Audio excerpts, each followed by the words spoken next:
Lo que vamos a ver hoy día sigue la misma línea de fotosíntesis y eso, porque vamos a ver que este proceso que vimos anteriormente, ¿cierto? De la alimentación de los organismos autótrofos va a ser súper, súper, súper, hiper importante con respecto a la transferencia de energía y todo lo que vamos a ver hoy día, ¿ya? Principalmente transferencia de energía, chiquillos, se refiere a la alimentación que existe en el ambiente. Vamos a utilizar conceptos como ecosistema, ¿cierto? Y ahí vamos a ir comprendiendo un poquito mejor este tema de la transferencia, ¿ya? Por lo tanto, el objetivo de hoy día es conocer cómo es el flujo y transferencia de energía en los diversos ecosistemas, ¿ya? Entonces, momentito, momentito. Para partir, es importante conocer el primer concepto que yo les mencioné, ¿cierto? Que tiene relación con el ecosistema. ¿Qué es un ecosistema? ¿Ya? Entonces tenemos que entender, chiquillos, que un ecosistema es un hábitat, ¿ya?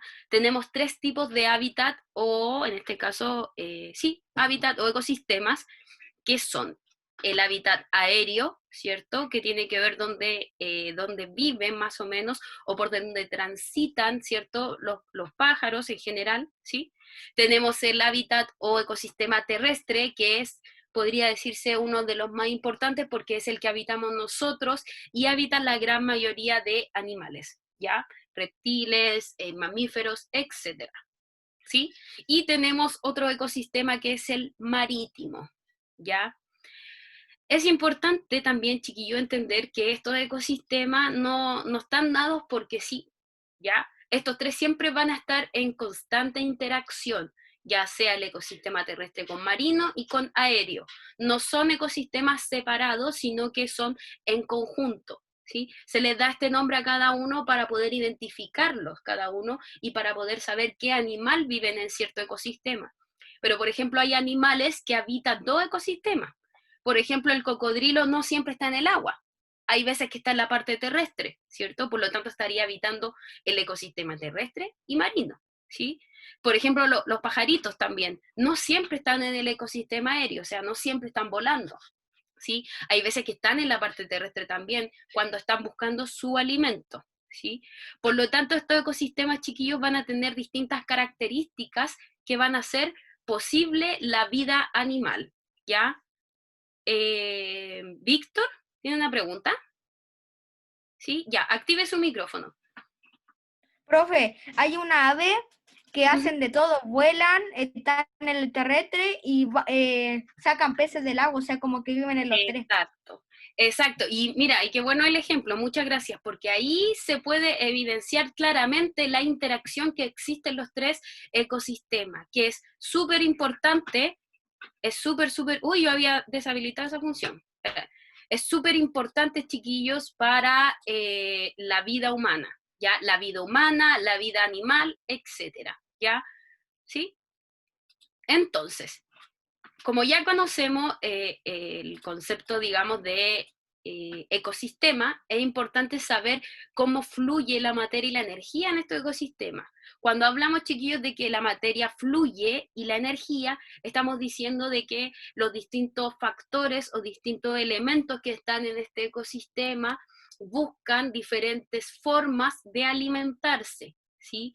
La energía que sale aquí como concepto tiene relación con la forma de alimentación de los animales, ¿sí? ¿Se acuerdan que la semana anterior, cuando vimos la fotosíntesis, yo les mencioné que existían, ¿cómo se llama? Existían la forma de alimentación autótrofa y heterótrofa, ¿cierto?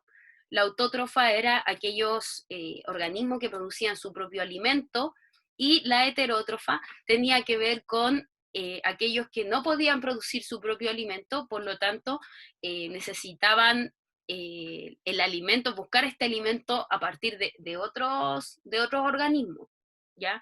Que por lo general nosotros, el ser humano, somos heterótrofos, ¿sí? El ser humano y la gran mayoría de los animales, por no decirlos todos, ¿ya? Porque el único organismo que produce su propio alimento, como lo vimos, son las plantas, ¿sí? Que a partir de la fotosíntesis realizan esta producción de alimentos, ¿ya? Entonces, para hacer una conexión con lo que vimos la semana pasada de la fotosíntesis, podemos decir que la producción o la acción de fotosíntesis es súper importante para nosotros, ¿sí? Para nosotros los seres humanos y para los animales, ¿cierto? Con respecto a su alimentación. ¿Por qué? Porque ahora vamos a ver que la materia, en este caso la alimentación, tiene un cierto ciclo. Es decir, existen cadenas tróficas, que se les va a llamar así, y niveles tróficos, en donde un animal me va a entregar el alimento que necesita el otro animal. La base de toda esta cadena trófica son lo que vamos a llamar productores. ¿Y quiénes son los productores, chiquillos? Los productores son las plantas. ¿Sí? Por eso es importante entender el tema de la fotosíntesis como parte fundamental de esto. ¿Sí? Recuerden que si una planta, aparte de no realizar la fotosíntesis, no se va a poder alimentar. Y al no alimentarse una persona o una planta, un organismo, ¿qué pasa? No crece. ¿Sí? Por lo tanto, si no crecen las plantas, obviamente nosotros, los organismos que están dentro de esta pirámide o dentro de esta cadena trófica, que en este caso vamos a hablar principalmente de los animales, ¿ya? Si no existiera esta fotosíntesis, las plantas, como decía, difícilmente los animales puedan seguir esta cadena y alimentarse, ¿ya? Vamos a ver específicamente cómo es el tema de la alimentación, ¿ya? También tenemos que entender el concepto de flujo de energía. Recuerden que cuando les hablo de energía, siempre voy a hacer referencia a la forma de alimentación de los animales, ¿ya? Es decir, cómo, por ejemplo, ahí en la imagen, un consumidor terciario va a obtener su alimento, a través de qué cosa, ¿ya? Por lo tanto, tenemos, chiquillos, que el flujo de energía es, como la misma palabra lo dice, flujo, es que va fluyendo, ¿sí? No es solo de un animal, sino que van varios animales, van a aprovechar, eh, digamos, ¿cómo lo puedo decir? Eh, los desechos o organismos anteriores, ¿sí? Llevándolo más al concreto, tenemos acá una planta. Yo les decía, ¿cierto?, que se les va a llamar productor a todas las plantas y van a ser la base de estos niveles o de estas cadenas tróficas, ¿ya? Siempre tenemos que tener a un productor, una planta. Luego tenemos a los consumidores primarios, que son los que se van a abastecer de esta planta.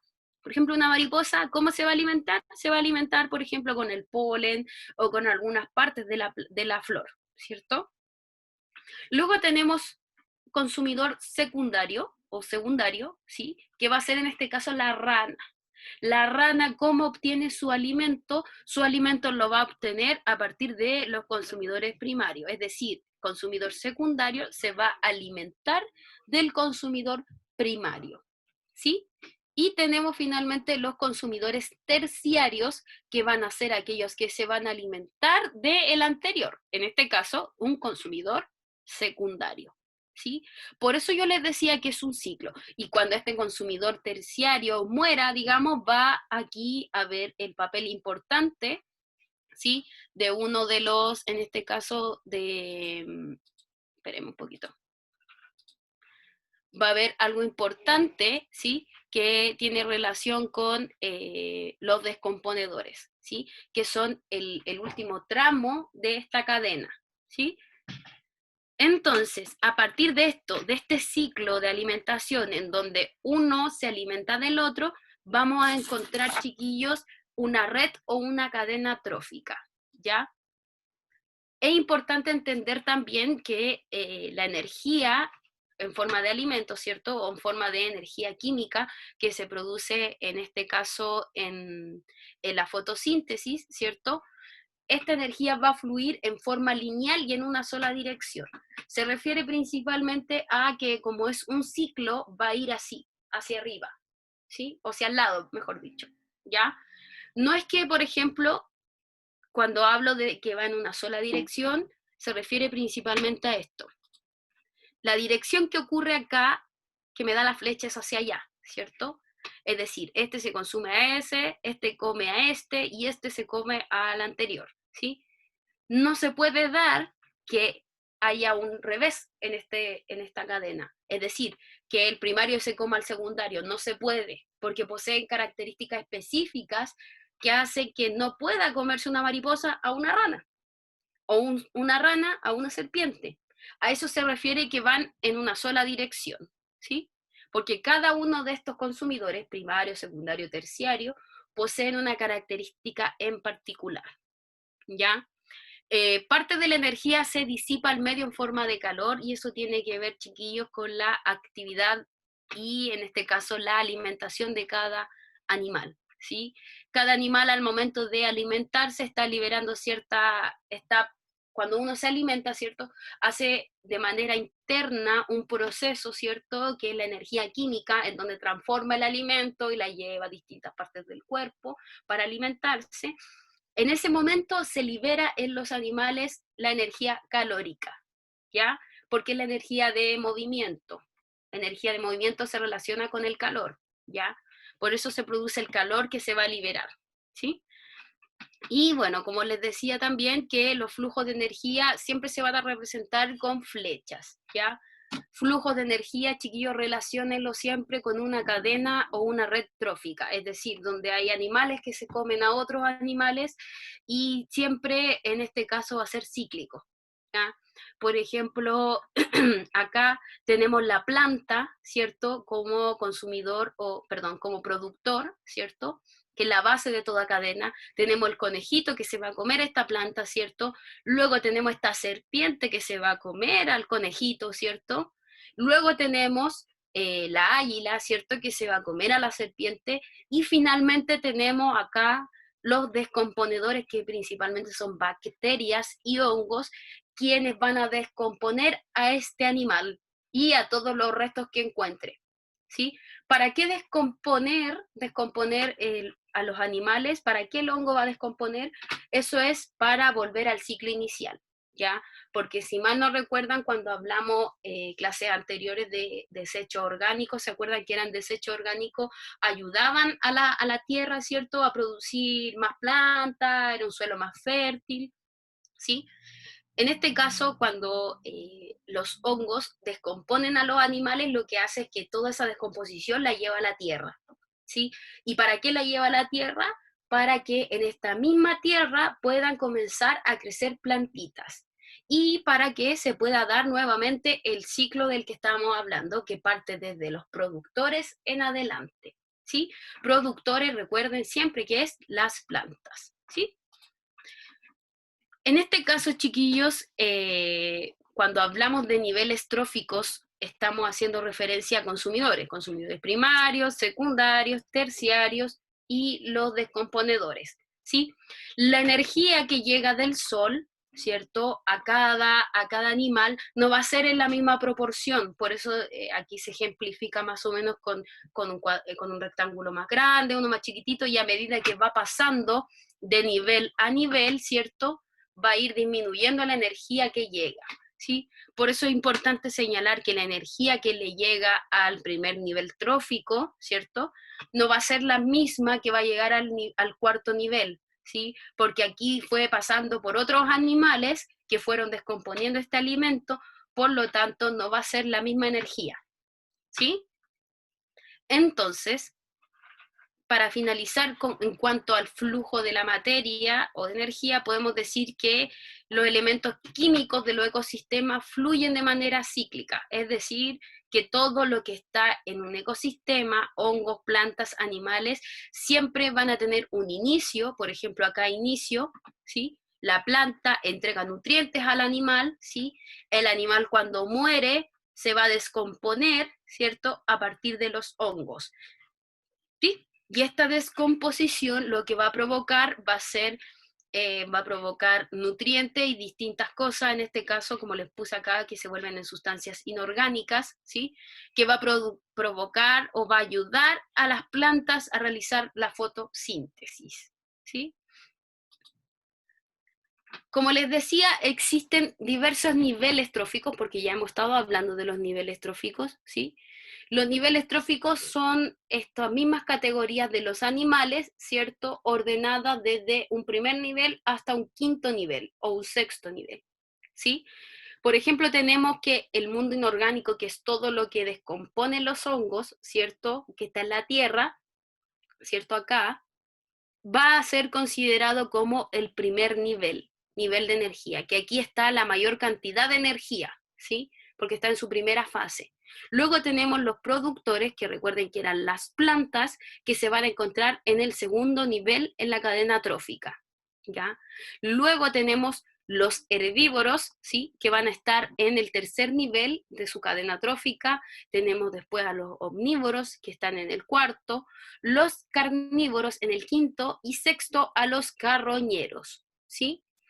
Los carroñeros, chiquillos, principalmente son los que recogen todos los desechos, toda la descomposición y se las comen, ¿sí? Que es como que comen animales muertos, lo que pillan, ¿sí? ¿Para qué es importante entender esto? ¿Sí? Es importante entenderlo, chiquillos, porque, como yo les decía, esto de la cadena trófica es cíclico. Vamos a partir siempre por los productores y vamos a terminar, por ejemplo, en descomponedores. Y el descomponedor va a ayudar al mundo inorgánico a volver a realizar este proceso, que va a pasar por productores, herbívoros, omnívoros y carnívoros. ¿Sí? Entonces, es importante entender qué es un productor y qué es un consumidor, porque son términos que hemos usado bastante, ¿sí? Cuando hablamos de organismos productores, estamos hablando de aquellos que producen su propio alimento, es decir, los autótrofos. El único, como yo les decía, el único productor que conocemos nosotros es la planta. ¿Ya? Recuerden que para que exista una cadena trófica, el único que tiene que existir en un principio es la planta, ¿sí? Y después tenemos los consumidores. ¿Se acuerdan que era primario, secundario, terciario, etcétera? Y eso se dividen en carnívoro, omnívoro, herbívoro, etcétera, ¿ya? ¿Por qué son consumidores? Obviamente porque son capaces de producir su propio alimento, por lo tanto necesitan alimentarse de otra cosa o de otros desechos, o etcétera, ¿ya? Entonces, no todo lo, como les puse acá la pregunta, ¿todos los consumidores se alimentan del mismo tipo de organismo? No. Por eso es que tenemos consumidores primarios, secundarios, terciarios, etcétera, porque no todos consumen el mismo alimento, ¿ya? En primera instancia tenemos a los carnívoros, ¿cierto? Que son los que se alimentan principalmente de otros animales. Ellos no comen plantas ni nada, solo comen carne, y la carne obviamente la producen o la obtienen, mejor dicho, de otros animales, ¿sí? Obviamente matando a otros animales. O a veces tiene que tener mucha suerte y encuentran un animal muerto y ellos se lo pueden comer, ¿sí? Pero por lo general en el reino animal, y una de las cosas de la supervivencia, ¿cierto?, tiene que ver con esto, ¿ya? Luego tenemos, chiquillos, los herbívoros, que son aquellos que se alimentan principalmente de plantas o de partes de la planta, como las hojas, las flores, etcétera. En el dibujo encontramos una cabra, pero también podemos encontrar al colibrí, al pudú, ¿cierto? Que son animales herbívoros, ¿sí? Luego tenemos a los omnívoros, que son aquellos que se alimentan de animales y plantas. O sea, como que comen de todo, ¿sí? Pero cuando se alimentan de animales, no es que ellos maten a un animal para comérselo, ¿sí? No es como los carnívoros. Es porque a ellos se les dio nomás este tipo de alimento, ¿sí? Entre los omnívoros, bueno, obviamente podemos encontrar el principal, que es el cerdo o chancho, ¿cierto? También tenemos la gallina y el oso pardo, ¿ya? Que son los principales omnívoros que nosotros conocemos. Luego tenemos lo que es importante, como yo les decía, los descomponedores, que son una de las fases finales junto con los carroñeros de este ciclo o red trófica, ¿ya? Los descomponedores son los que degradan los restos orgánicos de cadáveres, ¿sí? Ya sea de productores o consumidores, ¿cierto? En este caso, para poder alimentarse. Yo les mencionaba que los principales descomponedores son los hongos y las bacterias, ¿ya? Lo que más vemos nosotros son los hongos, ¿cierto? Los hongos, cómo se producen, ellos principalmente necesitan un espacio húmedo, ¿sí? Para poder generarse, ¿sí? Este espacio húmedo, por lo general, claro, se da en condiciones, o también ambientes más oscuros, ¿sí? Difícilmente nosotros podamos ver presencia de hongos de este tipo, ¿cierto? En espacios muy iluminados y secos. Por ejemplo, en el desierto no hay presencia de hongos, ¿sí? Sí en lugares como, por ejemplo, la selva, bosques, etcétera, ¿ya?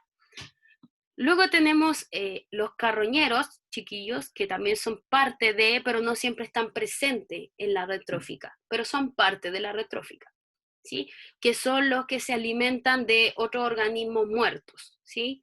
Son los que, por ejemplo, van, en este caso caminando, encontraron un organismo muerto y se alimentan de ello. Por ejemplo, puede ocurrir que un león haya matado a una cebra.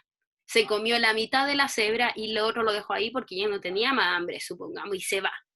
Entonces llegan acá estos animales carroñeros, entonces ven ese animal muerto y se lo empiezan a comer, ¿sí? Como que son medio flojitos porque ellos buscan animales muertos, ¿sí? No es que ellos también maten, sino que ellos buscan cosas muertas. Puede que estos organismos estén en descomposición, pero ellos igual se los comen y no le hace mal, ¿sí?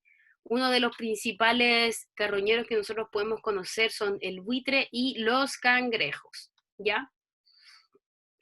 Entonces, ya teniendo, chiquillos, en cuenta cómo se realiza, perdón, cómo interaccionan y cuáles son los tipos de animales o consumidores que interaccionan en esta red trófica, ¿cierto? Es importante entender cómo es la interacción, ¿sí? ¿A qué me refiero con esto? ¿Cómo se da? ¿Quién va primero? ¿Quién va segundo? Tercero, etcétera, ¿ya?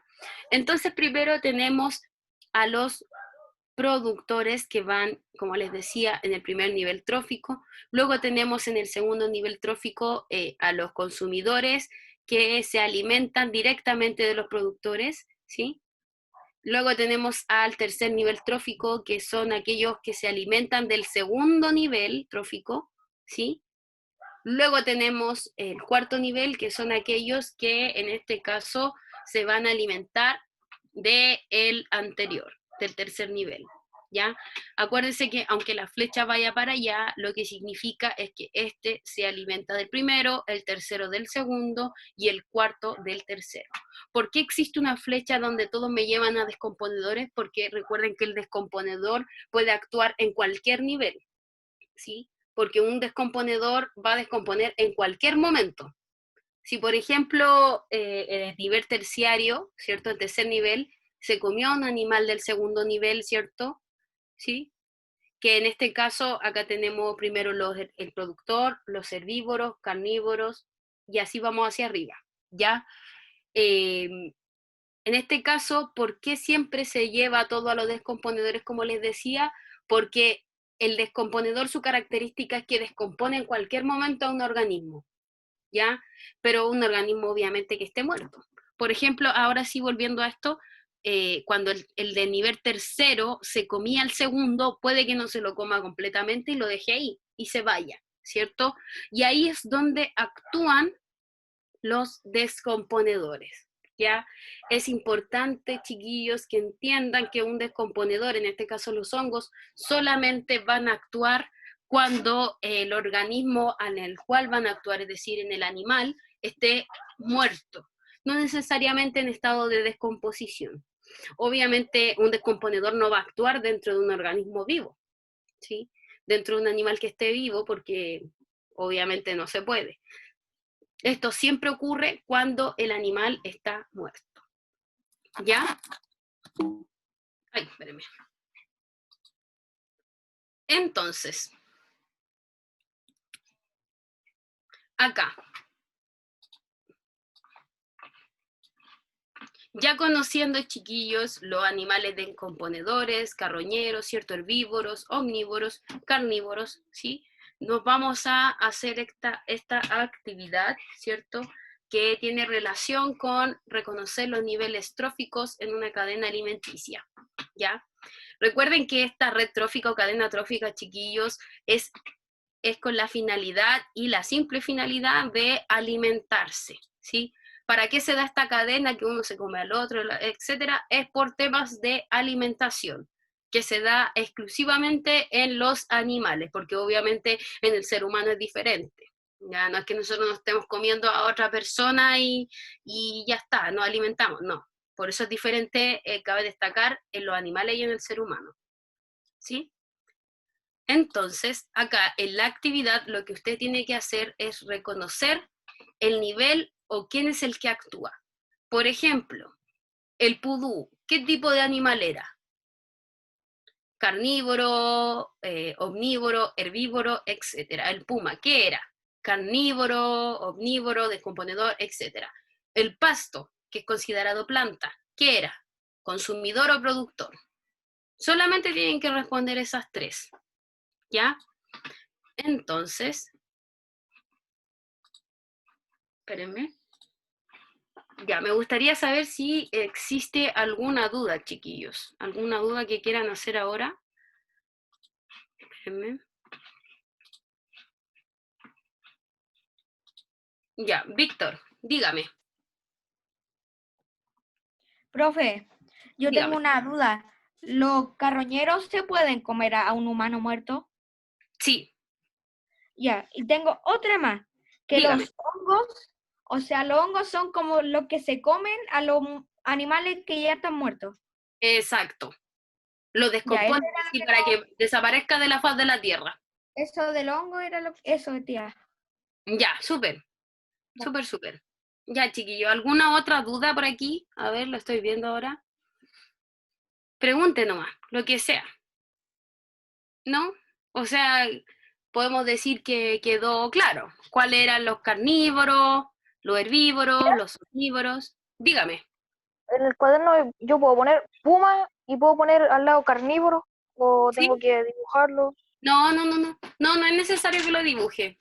Si Ay, quiere lo dibuja, pero si no. O si quiere lo imprime la imagen, como usted quiera.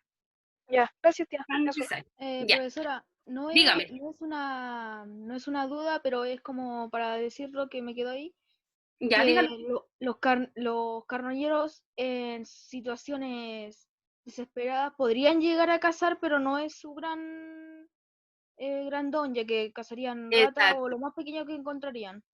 exacto. Súper. Sí, sí, porque ellos de cierta forma son carnívoros también. Entonces ellos sí podrían llegar a cazar en situación de desesperación, de no encontrar ningún tipo de alimento, ningún tipo de organismo muerto, ¿cierto?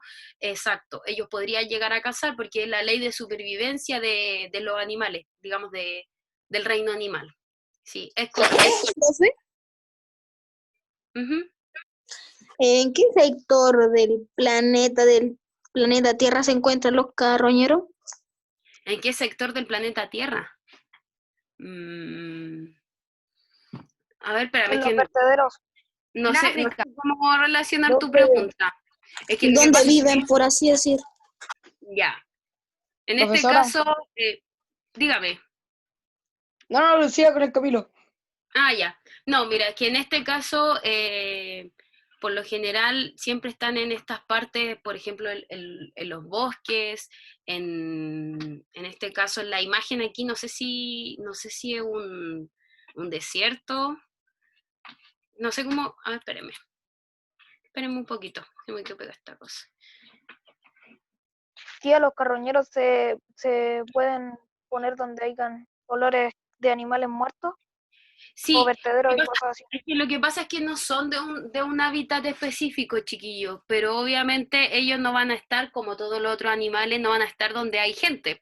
Por ejemplo, en la ciudad, ellos no habitan la ciudad, sino que habitan esos lugares donde solo hay presencia animal, ¿ya? Como por ejemplo se muestra en los reportajes por lo general, como en la selva, en las partes como medias desérticas, ¿cierto? Carroñeros siempre va a haber en todo lugar donde haya solo presencia animal, ya no es como específico de un solo lado, ¿ya? Porque ellos andan de lugar en lugar, pero recuerden que los animales, estos animales que nombré, son más de estar en lugares donde no hay presencia humana, porque si no, por lo general estos animales son como medios reacios, digamos, a la presencia humana, obviamente, ¿ya? Por eso es el reino animal, ¿ya? No sé si respondí un poco la pregunta. Puede Tía, estar en cualquier lado, en verdad, pero no en lugares donde haya presencia humana. ¿Sí? ¿Alguien me iba a preguntar algo? Sí, tía, mire, por ejemplo, un carnívoro como, no sé, un puma, si tiene ¿Ya? una cría en caso de desesperación, ¿se podría comer a su propio hijo, por así decirlo? ¿O al Sí, revés? sí, 100%, porque recuerda que los animales no son seres emocionales ni racionales, pues entonces ellos solo actúan por instinto. Aunque los pumas, en el caso de la mamá específicamente, Exacto, el ella hace instinto la de función. ella es cuidar a su hijo y todo, tiene un instinto. Pero en el caso de que se encontrara en Materno. un extremo, en un extremo, digamos, de hambre, hay casos, sí, han habido casos de que se comen a su propio hijo. Y eso tiene que ver netamente con temas de supervivencia y porque el animal no va a sentir pena al comerse a su hijo. Es un instinto solamente que está biológicamente en ellos, claro, que cuando De tienen comer y a su matar. cría, tienen que, claro, tienen que cuidarla y todo, pero si él se llegase a encontrar o ella se llegase a encontrar en una situación de riesgo para él mismo y con mucha hambre y donde no pueda encontrar alimento en ningún lado, existe la posibilidad de que se coma su propia cría porque así son los animales, no racionan. Por ejemplo, un ser humano, una mamá no se va a comer a su hija si tiene mucha hambre, obviamente que no, porque nosotros somos seres racionales que pensamos y tenemos emociones, en cambio un animal no tiene emociones, no tiene raciocinio para pensar de que está mal comerse al hijo. Entonces, claro, en una situación extrema puede ocurrir, pero es difícil que pase porque, como les digo, ellos tienen un instinto, los animales tienen un instinto materno desarrollado. La mamá, porque el papá puede comérselo, pero la mamá sobre todo tiene ese instinto de cuidar a su hijo y obviamente buscar alimento para ello. Hay reportajes que, por ejemplo, los pumas o los leones, cuando van a buscar alimento para sus crías, ellos pasan días sin comer y encuentran alimento, pero prefieren dárselo a sus hijos que alimentarse ellos. Ese es un instinto, ¿ya? No es que ellos sientan, chiquillo, que, uy, tengo pena, no puedo dar Profe, alimento a mi hijo. No, es un instinto. Dígame. ¿esos son solamente los carnívoros? Porque hay veces que la mamá, cuando tiene mucha hambre, pero demasiada hambre, no se come a su hijo, como siguen así como defendiéndolo, como si lo querieran de verdad. Exacto, No se comen a los hijos. exacto. Sí, sí pasa eso mucho. Como te digo, el Es como si instinto animal de nacieran cualquier tipo con de esa animal. misión. Carnívoro, herbívoro, hasta los pajaritos chiquillos. Por ejemplo, cuando nacen pajaritos como con deformación en las patitas, las mamás lo que hacen es que los protegen más aún que a un hijo normal. ¿Por qué? Porque obviamente es que esto es súper, digamos, bacán, porque tienen un instinto tan desarrollado ellos, un instinto animal, que no es que sientan que tienen que cuidar al hijo más débil, sino que es su instinto hacerlo.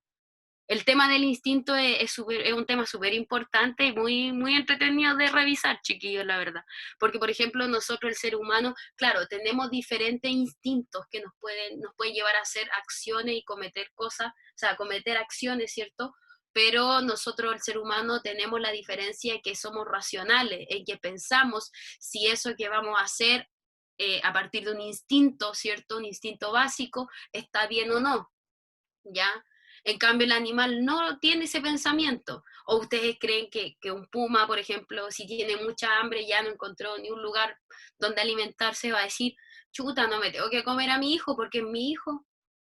Difícilmente. Él solo se va a guiar por el instinto, ¿ya? Por ejemplo, otra cosa que es instinto también, chiquillos, es, por ejemplo, el apareamiento en los animales. ¿Ya? Por ejemplo, cuando las perritas tienen hijos, supongamos, tiene un hijo hombre, un perrito hombre, ¿cierto? El perrito crece y la mamá en un momento está en celo. El perrito, por su instinto natural, va a querer aparearse con la perrita porque está en celo, ¿cierto? Él no va a pensar, ah, es mi mamá, no, es mi hermana, no. Él tiene un instinto en su interior que lo hace, o sea, que lo activa con ciertas estimulaciones, que en este caso es el olor de la perrita cuando está en celo, ¿ya? Por eso les digo que el tema de los instintos no es algo racional, no es algo que ellos piensan, es algo que se da solamente, Es ¿ya? triste eso igual, tía, porque, por ejemplo, imagínense si es una perrita de la calle. Y hay puros perros en la calle, no, la debe Sí, pasar sí, muy no, mal. y eso pasa harto. Por ejemplo, miren, ir como a una experiencia más cercana. Mi perrito, cada vez él tiene una hermana, una perrita que la tiene un familiar mío. Cada vez que nos juntamos, hay veces que la perrita está en celo. Y es la hermana de mi perrito, es la hermana. Y mi perrito se vuelve loco ahí molestándola todo el día. Y es porque él tiene un instinto. Uno lo molesta y le dice, oye, es tu hermana, pero obviamente entendiendo que es un perro y los perros no racionan. Profe, ¿Sí? Ya. a mi Sí. perro le pasa lo mismo, a mis 3 perros le pasa lo mismo porque tengo 2 perros y esos 2 perros son hermanos. Y uno de los perros, uno de los dos se cruzaron con la misma perrita y uno de los dos resultó el padre, pero cuando la hija está en celo igual se vuelven locos y saltan y Tremendo enredo. Bueno, para ir finalizando esto, chiquillo, el problema de cuando perros familiares, digamos, se cruzan entre ellos, el problema es que después los otros perritos nacen con problemas genéticos, ¿ya? Pueden nacer con enfermedades, ¿cierto? Pueden nacer con el tema de falta de extremidades, cualquier tipo de problema genético. Dígame. Es verdad que los pug tienen la nariz así y toda la cuestión porque ellos nacen con una deformación, pero naturalmente. La verdad no tengo idea por qué nacen así. Yo siempre he pensado que es porque es la raza de ellos, es así, su genética es así. Deben tener un gen en su ADN que al momento de cuando ellos se desarrollan, ¿cierto? Cuando son un cigoto, ¿cierto? Una bolita antes de ser un perrito bebé, ¿cierto? Ellos tienen ciertas características, como nosotros el ser humano.